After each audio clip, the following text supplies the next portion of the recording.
When you're engaged and looking forward to your wedding, it can be one of the happiest times of your life. It also is the time when our next guest says you should start actively learning and working to be sure your marriage will be successful.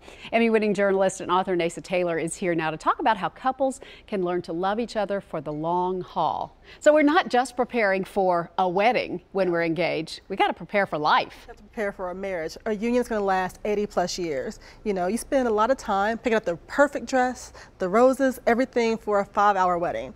Really take the time to prepare for an 80-year wedding, an 80-year union. Yeah, that makes so much more sense. Congrats on your engagement. Letters to Tiffany. Tell me who Tiffany is and why you wanted to write this book. So Tiffany is a great friend of mine, and she got engaged over TSU's homecoming. I'm a big Blue Tiger, and so during that homecoming festivities, I thought, there's so much I want to tell her about being a wife. And then I just said, no, she'll be fine. Tiffany's got it. But then I kept thinking about it and really started writing her letters. And those letters then grew into this book. Nice.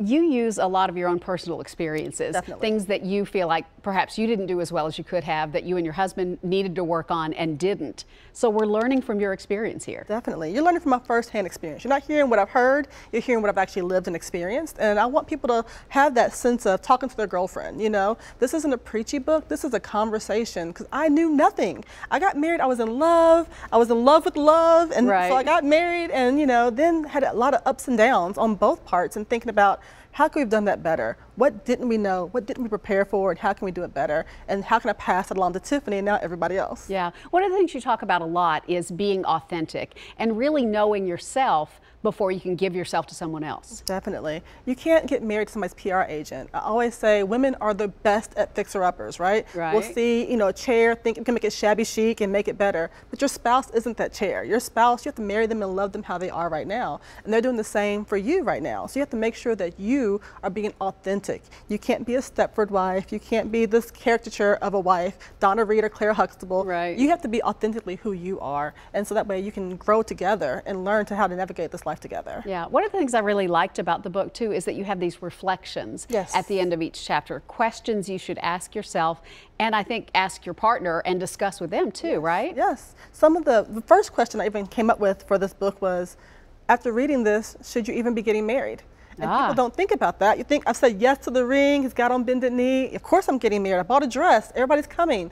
But do you really want to be married to this person? Or are you just in love with the idea of being someone's wife? Sometimes people think about being a wife as winning a prize. You know, it's like winning a pageant, you know, he chose me, that's great. And that is great, but do you have what it takes, and are you guys ready to really step into the next level of marriage? So that's one of the first questions I ask. I want them to understand that. Why were you so willing to be so open about your own personal failings and those of your husband as you discuss this? Well, you have to tell people who you are and be authentic about who you are and where you're coming from. And that was very evident that I wanted to do that. But also, I wrote a blog about our marriage for many, many years. It was well documented. I wrote a blog through all the lows of our marriage and even now the highs. We're getting, you know, things are getting much better. And so I wanted to be that transparent as well in this book. You can't hide from it. I have, you know, it's a well-known fact that my husband had an affair, and there are 2 wonderful little boys at my house right now that are products of that affair. While the affair was horrible and, you know, of course it was hurtful, but at the same time, there's wonderful benefits of having these lovely kids at our house. And so I can't act like that didn't happen and discredit the lives of 2 people that are involved every day in my life. And I didn't want to do that. So the only way to not do that is to be truly transparent about the struggles and then also the triumphs. Yeah, which allows us to be transparent too as we're looking at ourselves. I think that's really important.